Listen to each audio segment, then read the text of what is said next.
program is brought to you in part by Liquid Fast Active. To relieve the tough pain caused by inflamed joints, one is often enough. Our next story is a cautionary tale for parents of teenagers. It's about a troubling new trend in the United States that's starting to gain popularity in Canada. It's called sexting, and it involves using cell phone cameras to take racy, explicit pictures. To some, it may seem like little more than high-tech flirting. But in the U.S., dozens of teens have already been charged with distributing child pornography. As CTV's Janet Dirks reports, there's really no such thing as safe sexting. They text as easily as they breathe, fingers flying. Sending messages to friends is part of teen culture. Now something called sexting is in the lexicon, although some parents may not be aware. They probably don't know anything about it. It's old news to these Calgary teens. Yeah, definitely. Sexting is the sending of explicit photos through a cell phone. And I've heard of people that have gotten it sent around the whole school.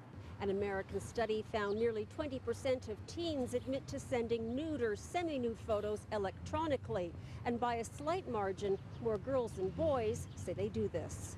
Earlier this year in Greensburg, Pennsylvania, 3 teenaged girls allegedly sent nude pictures of themselves to 3 teenaged boys. All 6 are now charged with child pornography. Criminal charges have also been laid or are being considered in 5 other states. Canadian lawmakers have been less aggressive in pursuing these cases, but it's on the radar. There's nothing in the criminal code that prohibits teenagers from carrying nude photos of themselves.